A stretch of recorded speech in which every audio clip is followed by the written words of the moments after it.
This past November, the Rosen family from Miami, Florida, was celebrating the birth of a new baby boy. Everybody was really excited and all the preparations for the bris were underway. There was just one minor detail that still had to be taken care of. We were trying to choose a name to name our new baby, and we didn't have any clarity, any name in particular that we wanted to name. So Mrs. Rosen decided to pick up a phone and call her father and ask him for a suggestion. He told her that naming a child is a very special parental experience. Parents have this special divine assistance in knowing what to name their child. So he advised her to use her intuition, her gut feeling.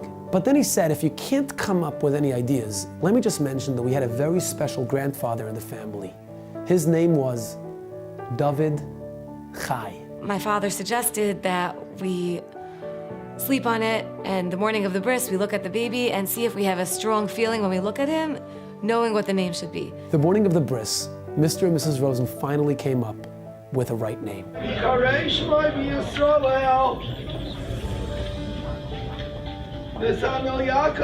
Netanel Yaakov. After the bris, we get a phone call from my mother-in-law who was on her way back to Savannah. She got a call from someone else in Savannah, Georgia, saying how blown away she was that we named after the two victims of the terrorist attack that had just taken place that Friday. In Israel, there was this Palestinian who came out of nowhere and shot at a car and killed father and son. Netanel, 18 years old, and Yaakov, 44 years old. נתנאל שהיה הנהג, ישר צעק לכולם, להוריד את הראש, לשכב ולהתכופף. דיברתי עם הילדים, קראתי דביר, הוא ענה לי. מוריה היא ענתה לי, תהילה היא ענתה לי, אביה היא ענתה לי, אז ידעתי שהם איתי. עוד לא הספקנו להוריד את הראש, אני ראיתי שיעקב נופל, והוא לא צעק, אז הבנתי שהוא נהרג. על נתנאל נהיה שקט, אז הבנתי. It was Friday right before Shabbos, and our bris was Sunday, and at that point we hadn't heard, so we had no clue about this attack. הסיבה שהם קראו זה לא כי הם שמעו על הסיפור ואז בעקבות זה הם קראו, אלא היה איזה חיבור נשמות של עם ישראל שגרם להם להחליט לקרוא לתינוק את השמות של אח שלי ואבא שלי, נתנאל ויעקב.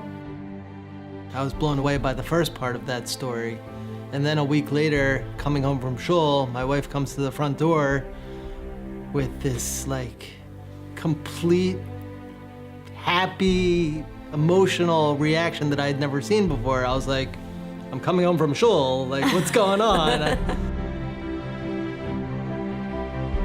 We started reading up a lot about Netanel and Yaakov and their lives because we started feeling this connection to them. I was reading an article in the Ami magazine which was about the attack, and it was going into their lives further, and we see that Netanel's name was Netanel Chai and Yaakov's name was Yaakov David.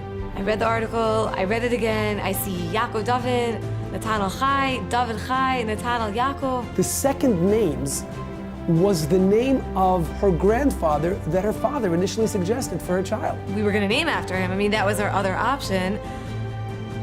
I just couldn't believe what I was seeing.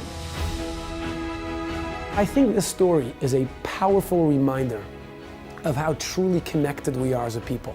It doesn't matter where you live, where I live. We can live on two opposite sides of the world. It doesn't matter what background you're from or what background I'm from. You can be Hasidish, I can be Litvish. You can be Sephardi, I can be Ashkenazi. You can be secular, I can be Orthodox. But we're one people. We have to bridge the gap between us and care and love each other despite our differences. There's obviously a bond that we have deep down that whether we recognize it or not, we're all connected. We are one nation, we are one people. כולנו מאוחדים וכולנו ביחד, ועם ישראל הוא עם לנצח.